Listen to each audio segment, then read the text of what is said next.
Have you ever wondered why a man becomes more honest in your absence than he ever was in your presence? Why he only seems to confess to the mirror, not to you? Why the most heartfelt truths never find their voice until after you've walked away? It's not that he didn't feel them before, it's that he couldn't face the truth until your absence made it impossible to ignore. This is the architecture of the masculine ego, not as arrogance, but as armor. Carl Jung spoke of it as a mask, the persona, the socially acceptable front that hides the vulnerable self underneath. Most men don't even realize they're wearing it until the mask begins to crack. And nothing fractures it faster than the silence of a woman who once gave her soul. When you were near, he could hide in the safety of your presence, leaning on the warmth of your devotion, yet never daring to meet its full depth. Because to meet it would mean confronting his own emotional inadequacies. So he repressed, he compartmentalized. He labeled your emotional needs as too much, your intuition as overthinking, your silence as drama. But these were just projections, the ego blaming the mirror for showing its distortion. And then you left, not in rage, not in dramatic protest, but in quiet, decisive stillness, the kind that echoes louder than words. And in that void, he finally hears. He hears the sound of all the words he didn't say, the apologies never spoken, the gratitude swallowed by pride, the fear disguised as indifference. He begins to admit, but not to you. He admits them to the silence, to himself, to the shadows of the room where your presence used to live. This is when the truth begins to surface. The first admission is almost always denial. The recognition that he denied how much he cared. Not because he didn't, but because caring would have made him vulnerable. And vulnerability for many men has been conditioned as weakness since childhood. From boys they are taught, don't cry, don't need, don't lose control. So they grow up not knowing how to hold a woman's emotional depth, only knowing how to resist it. But resistance is not rejection, it's fear. The second truth he admits, in the late hours of solitude, is that he feared your power. Not your strength in the external world, but the spiritual power you embodied. The kind that sees through pretenses. The kind that calls forth the truth from beneath the layers. Feminine energy, in its full force, is confrontational not by aggression, but by clarity. You didn't attack him. You saw him. And for a man who has not yet met his own shadow, being seen can feel like violence. He couldn't handle your gaze because it demanded he face what he's spent a lifetime avoiding. Jung called it the shadow, the repressed unconscious part of the psyche. For men, the shadow often includes emotions they've been taught to suppress: sadness, tenderness, dependency, shame. When you loved him, you touched that shadow, and he recoiled, not from you, but from the part of himself he didn't want to acknowledge. But when you're gone, and there's no one left to hold up the mirror, the shadow becomes unavoidable. This is where the regret begins. But it's not a simple, I miss her. It's deeper, more existential. He doesn't just miss you, he misses the version of himself that only existed in your presence. The man who could have become more if he had dared to rise. He realizes too late that you weren't asking him to be perfect. You were asking him to be real, to meet you soul to soul, not performance to performance. But he was too armored, too afraid, too distracted by the illusion of control. And now there's space. In that space, he doesn't just feel your absence. He feels his own. The emotional vacancy he never confronted until the warmth was gone. And only now does he begin to whisper to himself, she loved me in ways I didn't know how to receive. He won't say it out loud, not yet. But in the quiet, when no one's watching, the man finally begins to feel. There comes a moment, often weeks or months after she's gone, when the silence grows teeth. It starts to devour everything he once used to numb himself. The noise, the distractions, the casual indulgences that once kept him safe from introspection. He may still scroll through her old photos, still check her online status, still pretend he's moved on. But beneath that surface performance, a storm brews. Because now the unconscious is awake. Jung warned that, until you make the unconscious conscious, it will direct your life, and you will call it fate. This is where most men live, at the mercy of their unexamined psyche.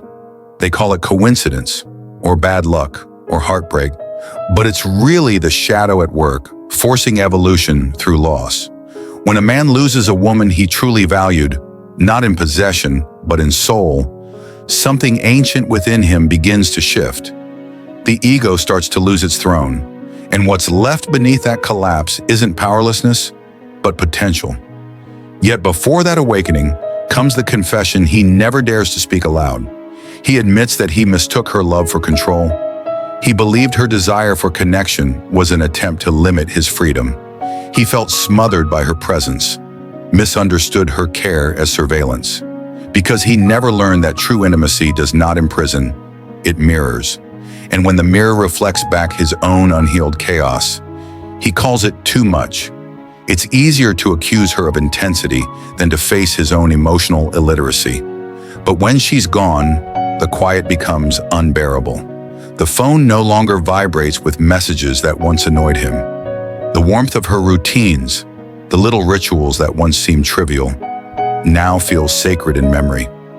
He starts to realize she wasn't asking for control, she was asking for communion. And that revelation breaks something in him, because now he sees how his own avoidance cost him not just love, but meaning.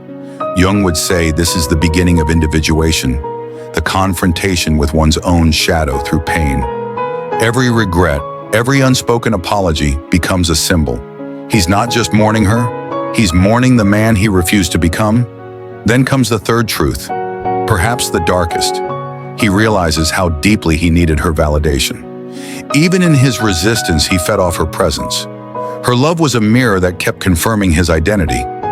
Without it, he feels invisible, because so much of his self-worth was unconsciously constructed through her perception of him. She saw greatness in him he hadn't yet proven, and he mistook that faith for flattery. He thought her belief was a given, not a gift. But now, alone, he starts to question, who am I when she no longer sees me? And that question, though terrifying, becomes sacred. This is the birth of self-awareness. The moment a man stops defining himself by the reflection in a woman's eyes and starts searching for his own soul. But it's not romantic, it's brutal, because to find himself, he must first admit he's been hollow. Some men don't survive this confrontation. They rush into another relationship, seeking the same validation. Others drown in nostalgia, rewriting the past as tragedy. But a rare few, the ones who are brave enough, choose to face the mirror without flinching. They begin to see that her absence wasn't punishment, it was initiation. She was not just the lover he lost, she was the archetype of the anima, the feminine principle in his psyche that calls him toward wholeness. Through her, he met both heaven and hell within himself. Her departure forced him to meet the places he had abandoned long ago. And though he might never tell her, deep inside, he admits, she didn't break him. She revealed him. That is the paradox of the awakened feminine. She is both muse and mirror, the force that exposes what a man cannot yet love within himself. And the tragedy, most men only realize this after she's gone. But make no mistake, her silence is not cruelty. It's sacred. It's the echo of truth that keeps haunting him until he learns to listen. When a man truly begins to grieve the loss of the woman who once stood before him with open soul and unwavering love, something ancient stirs. It is not just sadness, it is disorientation. A collapse of the internal scaffolding he didn't know was holding up his world. Her departure didn't destroy him, it dismantled him, slowly, quietly, like a tide that recedes, revealing the wreckage underneath. And in that wreckage, the fourth truth surfaces, the one he never admitted even to himself. He envied her emotional depth.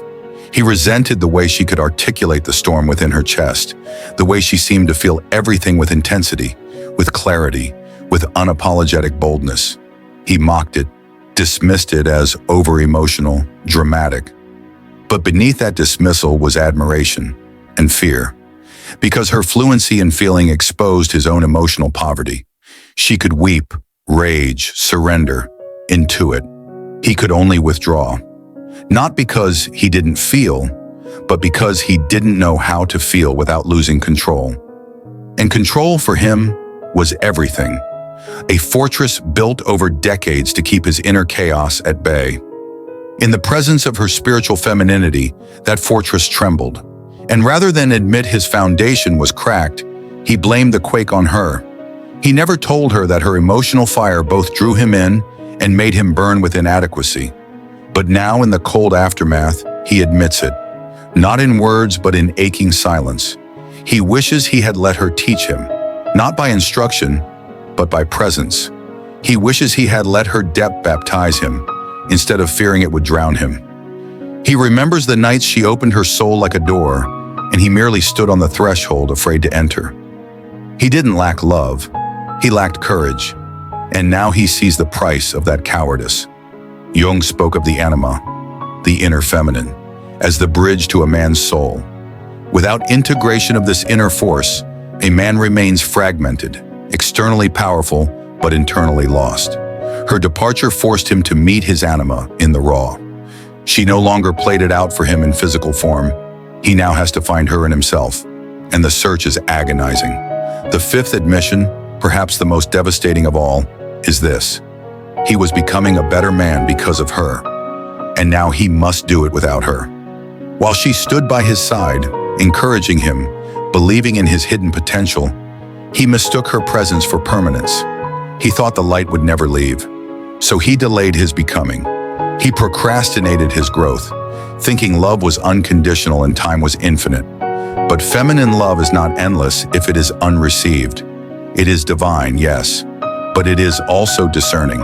And now that she is gone, he begins to grow, not out of ambition, but out of mourning. He reads the book she recommended. He revisits the conversations where he brushed her off. He examines his habits, his pride, his rigidity. He becomes the man she always saw in him, but he becomes him too late to share it with her. This is the irony that carves its lessons into bone. A woman's love often transforms a man only after she's gone. He tells no one this. He appears composed, maybe even thriving, but in quiet moments he imagines showing her the man he is now becoming. Not to win her back, he knows he can't, but to honor what she gave him, to prove, even in absence, that her love was not wasted. This is the wound that does not bleed, the wound of almost. Almost ready, almost present, almost whole. But the woman who knows her worth, she doesn't wait for almost. She walks when the time has expired, when the mirror no longer reflects growth, but excuses. And that walk, silent, sacred, sovereign, becomes the turning point in his life. He may never say it, he may never admit it to anyone but the stars. But deep in the psyche he now must heal. The truth echoes. She was the initiation, he was the delay, and now he walks alone, not as punishment, but as passage. Somewhere between grief and growth, a man begins to realize that her absence isn't just a void, it's a mirror. Not the kind that flatters, the kind that reveals. It shows him the cracks he used to ignore, the truths he once hid behind charm, ambition, or stoic detachment. Without her, the distractions lose their flavor. The games become meaningless. The noise fades, and what's left is himself. Not the man he projected to the world, but the one he abandoned to survive it. He begins to remember the look in her eyes when she used to speak truths he wasn't ready to hear. She wasn't attacking, she wasn't accusing, she was reflecting his shadow, his potential, his soul's calling, all in one gaze. And now that gaze is gone. There are no more soft corrections, no more invitations into vulnerability. The woman who once held emotional space now holds only silence. And in that silence, he faces what every man who's ever lost a spiritually awake woman must face: the reckoning. Carl Jung once wrote, "People will do anything, no matter how absurd, to avoid facing their own souls. But some things, like the loss of a woman who loved you in truth, cannot be avoided. They possess you. Not like ghosts, but like forgotten archetypes. They haunt with purpose." He begins to walk differently, talk differently. There's a slowness to him now, a gravity. A man who's been touched by real loss walks as though the world is less solid than it once was, because he now understands how fragile presence truly is. He remembers the moments she tried to love him through his walls, the times she sat in silence while he distanced himself, the nights she asked him what he was feeling, only to be met with vague deflections and half-truths. Back then, he didn't know the courage it took for her to keep trying. Now it feels like a sacred cruelty, a regret stitched into the fabric of his new self. He might go to therapy. He might pick up philosophy. He might begin journaling, meditating, lifting more weight than he needs to. These aren't gestures of obsession. They're gestures of atonement, not for her approval, but for his own becoming. Because once a man has been seen by a woman in her spiritual power, he can never unsee himself. She awakened him, not through seduction, but through witnessing. She saw the king in him, even when he was still wearing the mask of the wounded boy. And now the king must rise, not because she asks it, but because he can no longer tolerate the boy's excuses. That's the hidden gift of a feminine soul who walks away with grace. She doesn't just leave him behind. She leaves behind the invitation to rise, to integrate, to become the man he always was beneath the armor. But here's the paradox. She'll never know. She may never see the man he becomes. She may never witness the tears, the revelations, the quiet rebirths. She may be with someone new, someone who was ready when he wasn't. Or she may have turned inward, no longer offering her essence to those who cannot meet it. And that, more than anything, humbles him. He used to believe he had time. He used to believe love would wait. He used to believe that emotions were optional, soft things for later. Now he knows. Love is not a guarantee. Time is not endless. And emotions are not optional. They are the soul's language, and to ignore them is to go deaf to one's own truth. So he walks, not toward her, but toward himself. Every regret becomes a stepping stone, every memory a compass, every ache a reminder that he was once loved by a woman who saw him completely, and that kind of love leaves fingerprints on the soul. Not to hurt, but to awaken. There comes a quiet morning, not dramatic, not cinematic, when he wakes up and realizes something has shifted. The pain is still there, but it no longer owns him. It has been transmuted, like iron tempered by fire. He is not the same man who once clung to his pride, nor the one who dismissed her love as burden. The mirror has done its work. What he feels now is gratitude, the raw, humbling kind that comes only after devastation. Gratitude for the way she loved him, for the parts of himself she revealed, even for the breaking she left behind. Because that breaking was sacred, it forced him to look inward, to meet his own emptiness without distraction, without pretense. And in that stillness, he met something divine. This is the essence of what Jung called individuation, the union of opposites, the reconciliation of the shadow with the self. Her absence became the crucible in which he burned, but also the space where he was reborn. The man who emerges from this fire is not perfect. He is aware. He moves slower now, but each step is deliberate. He speaks less, but each word carries weight. He has learned that love, real love, is not possession or performance. It is presence. He remembers how she used to look at him, not with admiration, but with knowing. A look that said, "I see your potential, but I will not carry it for you." At the time, he mistook it for detachment. Now he understands it was devotion, the kind that trusts the universe enough to let him fall. He begins to understand that every man must face this fall, that a woman's silence can be the echo of the divine feminine, not punishing, but teaching. Her leaving is not cruelty, it is initiation. She becomes the archetype of transformation, the Sophia, the sacred wisdom that withdraws so the soul may seek its own light. And in that seeking, he finally admits, not with words but with being, the truths he could never say aloud, that he loved her but didn't know how to love, that he admired her strength but feared her power, that he dismissed her emotions because they reflected the ones he could not bear to feel, that he lost her not because she stopped loving him, but because she stopped waiting for him to love himself. In this recognition, there is no bitterness, only reverence.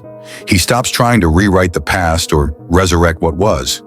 He begins to live differently, more awake, more grounded, more honest. He listens when others speak. He feels without fleeing. He learns that true masculinity isn't dominance or stoicism, it's integrity. The ability to hold emotion without collapsing, to face the self without running, to love without control. And somewhere, in a quiet corner of his heart, he thanks her. Not for staying, but for leaving. Because if she hadn't, he never would have met his soul. And what of her? The woman who walked away? She too has changed. But in her transformation, there is no need for revenge, no hunger for validation. She has become the embodiment of detachment, not coldness, but clarity. She knows now that her power was never in being chosen, but in choosing. She no longer chases love that requires self-abandonment. She no longer explains her worth to those unwilling to see it. She understands now that when a woman withdraws her energy, it's not punishment, it's protection.